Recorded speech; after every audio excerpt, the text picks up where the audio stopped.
आदिवासी परिवार सब निष्पत्ति सब कार्य महिला पुरुष मान सामान अंशग्रहण कर सुजोग था। आदिवासी परिवार में महिला रोजगार क्षम। आदिवासी हरिजन उपात अंचल पिलाने विद्यालय विमुख पिलाने प्रति होता बाछ विचार व पक्षपात नीति जो विद्यालय विमुख।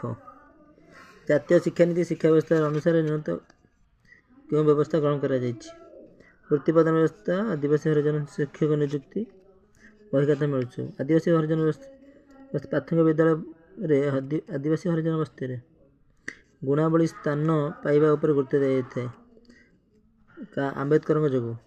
आदिवासी परिवार गोटे पिला पिलाटे परिवार पढ़ाई कौन प्रोत्साहन पाई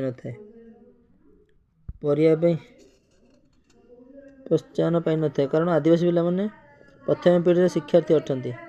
आदिवासी मध्य शिक्षा प्रति अनुकूल मनोभाव सृष्टि करने क्योंटी आवश्यक अच्छी गोष्ठी संचालन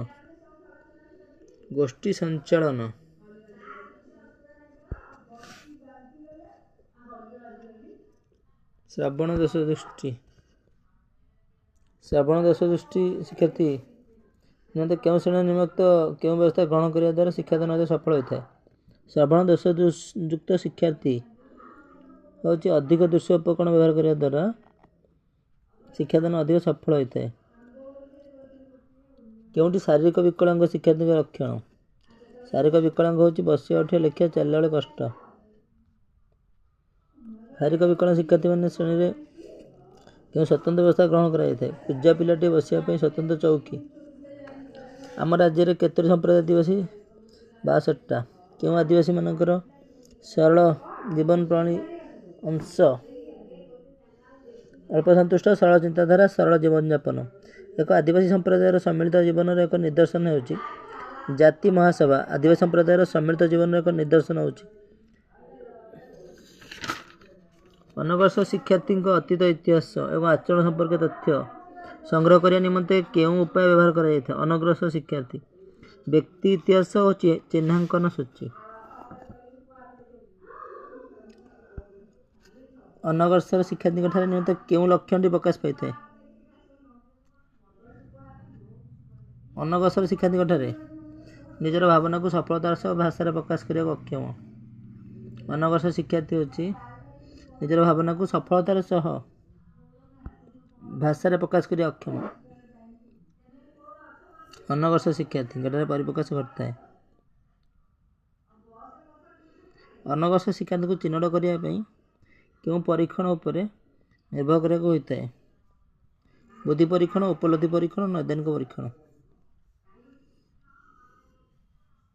क्यों परीक्षण उपर निर्भर करने होता है।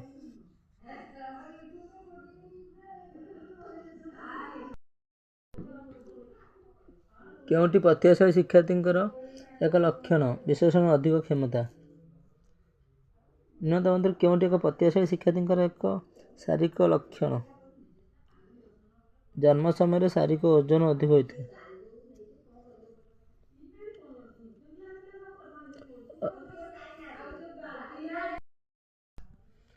क्योंटी प्रतिभाशाली शिक्षार्थी एक शारीरिक लक्षण जन्म समय शारीरिक अधिक ओजन। बोर्ड मध्य अनग्रसर शिक्षार्थी मध्य केते शतकड़ा शिक्षार्थी अनग्रसर कारण 15 भाग होची मंदित बौद्धिक अनग्रसर।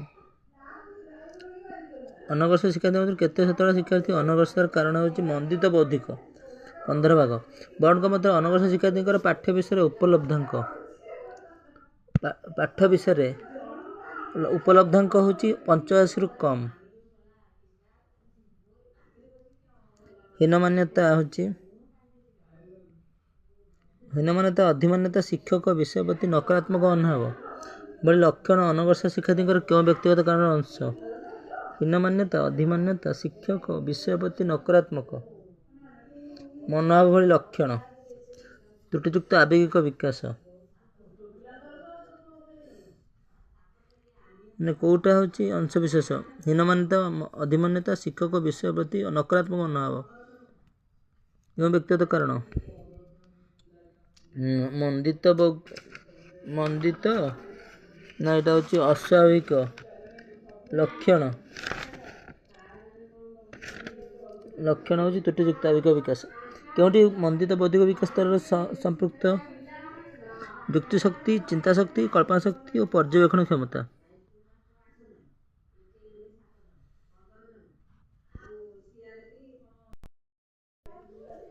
କେଉଁ ମନ୍ଥର ଅନଗ୍ରସର ହେବାର ପରିବେଶଗତ କାରଣ ନୁହେଁ?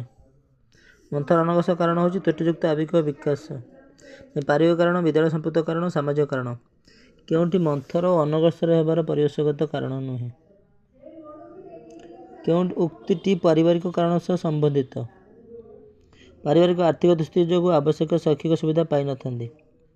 ଆର୍ଥିକ ସ୍ଥିତି ଯୋଗୁଁ ଆବଶ୍ୟକ ପାଇନଥାନ୍ତି ଆଉ କ'ଣ? ପାରିବାରିକ କାରଣ ସମ୍ବନ୍ଧିତ। ପାରିବାରିକ କେଉଁଠି ମନ୍ଥର ଅନଗ୍ରସର ହେବାର ପରିବେଶ କାରଣ? ମନ୍ଥର ଅନଗ୍ରସର ହୁଅନ୍ତି ତ୍ରୁଟିଯୁକ୍ତ ଆବେଗିକ ବିକାଶ। ଆବେଗିକ ବିକାଶ ଯୋଗୁଁ ହେଇନଥାନ୍ତି ଆଉ କ'ଣ? ମନ୍ଦିତ ବୌଦ୍ଧିକ ବିକାଶ ମାନେ ମନ୍ଦ କାହିଁ ବଢ଼େ? ଯୁକ୍ତିଶକ୍ତି, ଚିନ୍ତାଶକ୍ତି, କଳ୍ପନା ଶକ୍ତି, ପର୍ଯ୍ୟବେକ୍ଷଣ କ୍ଷମତା ଇତ୍ୟାଦିର ଉପଯୁକ୍ତ ବିକାଶ ହୋଇନଥାଏ। ଯୁକ୍ତିଶକ୍ତି, ଚିନ୍ତାଶକ୍ତି, କଳ୍ପନା ଶକ୍ତି ଓ ପର୍ଯ୍ୟବେକ୍ଷଣ ଇତ୍ୟାଦିର ଅନଗ୍ରସର ଶିକ୍ଷାର୍ଥୀଙ୍କ ନିମନ୍ତେ କେଉଁ ଲକ୍ଷଣ ପ୍ରକାଶ ଥାଏ? ଅନଗ୍ରସର ଶିକ୍ଷାର୍ଥୀ ହେଉଛି ନିଜର ଭାବନାକୁ ସଫଳତାର ସହ ଭାଷାରେ ପ୍ରକାଶ କରିବାକୁ ଅକ୍ଷମ ହୁଅନ୍ତି, କରିପାରନ୍ତି ନାହିଁ। ଅନଗ୍ରସର ଶିକ୍ଷାର୍ଥୀଙ୍କ ଚିହ୍ନଟ କରିବା ପାଇଁ କେଉଁ ପରୀକ୍ଷଣ ଦରକାର? ଉପଲବ୍ଧି ପରୀକ୍ଷଣ, ବୁଦ୍ଧି ପରୀକ୍ଷଣ, ନୈଦାନିକ ପରୀକ୍ଷଣ।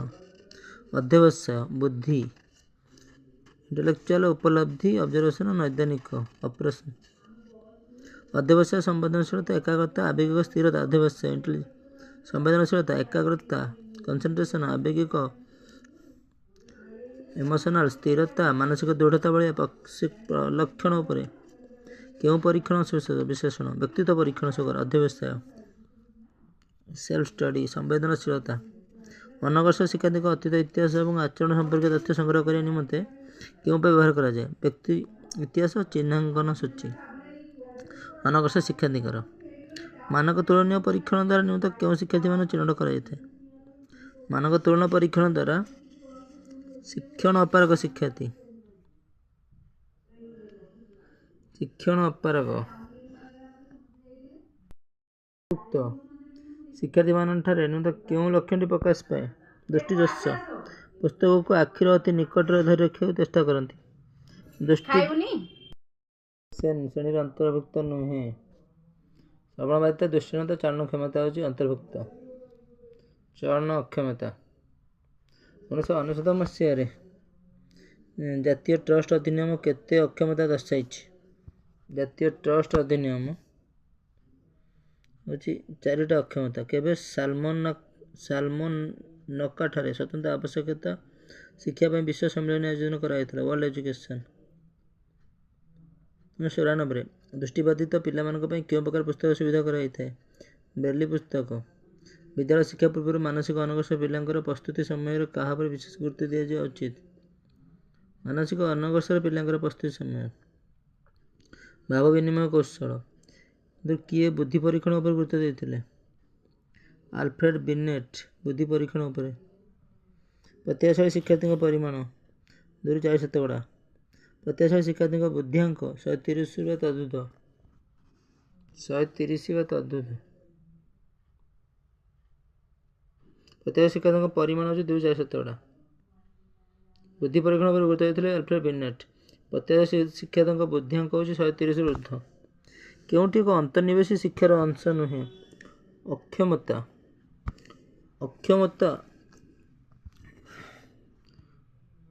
ଅନ୍ତର୍ନିବେଶୀ ଶିକ୍ଷାର ଅଂଶ ହେଉଛି ଅକ୍ଷମତାକୁ ସାମାଜିକ ଦାୟିତ୍ୱ ରୂପେ ଆପଣେଇବା ନାହିଁ। ଅକ୍ଷମତାକୁ। ସମନ୍ୱିତ ଶିକ୍ଷା ବ୍ୟବସ୍ଥାରେ କେତେଜଣ ଶିକ୍ଷାର୍ଥୀମାନଙ୍କ ପାଇଁ ଜଣେ ସମ୍ବଳ ଶିକ୍ଷକ ନିଯୁକ୍ତି ହେବାର ବ୍ୟବସ୍ଥା କରାଯାଇଛି? 8ରୁ 10 ଜଣେ ସମ୍ବଳ ଶିକ୍ଷକ।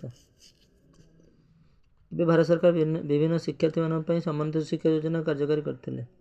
1970। ଭିନ୍ନକ୍ଷମ ଶିକ୍ଷାର୍ଥୀଙ୍କ ପାଇଁ ସମନ୍ୱିତ ଶିକ୍ଷା ଯୋଜନା 1970। ଭିନ୍ନକ୍ଷମ ପିଲାମାନଙ୍କ ପାଇଁ ସ୍ଥାପିତ ହୋଇଥିବା ବିଦ୍ୟାଳୟଗୁଡ଼ିକରେ ପ୍ରତ୍ୟେକ ଶ୍ରେଣୀରେ କେତେ ଜଣ ଶିକ୍ଷାର୍ଥୀ ଲାଭ କରନ୍ତି? 10ରୁ 12 ଜଣ। ପ୍ରତ୍ୟେକ ଶ୍ରେଣୀରେ କେତେ ଜଣ ଶିକ୍ଷାର୍ଥୀ ଶିକ୍ଷା ଲାଭ କରନ୍ତି? 10ରୁ 12 ଜଣ। କେତେ ଜଣ ଶିକ୍ଷାର୍ଥୀ? 10ରୁ 12 ଜଣ ଶିକ୍ଷାର୍ଥୀ ଶିକ୍ଷା ଲାଭ କରନ୍ତି। 1987 ମସିହାରେ କେଉଁଠାରେ ପ୍ରଥମେ ବ୍ଲାଇଣ୍ଡ ଦୃଷ୍ଟିହୀନ ପିଲାମାନଙ୍କ ପାଇଁ ସ୍ୱତନ୍ତ୍ର ବିଦ୍ୟାଳୟ ସ୍ଥାପିତ ହୋଇଥିଲା? ଅମୃତସରରେ। କେଉଁଠାରେ ପ୍ରଥମ ଦୃଷ୍ଟିହୀନ ପିଲାମାନଙ୍କ ପାଇଁ ସ୍ୱତନ୍ତ୍ର ବିଦ୍ୟାଳୟ? ଅମୃତସରରେ।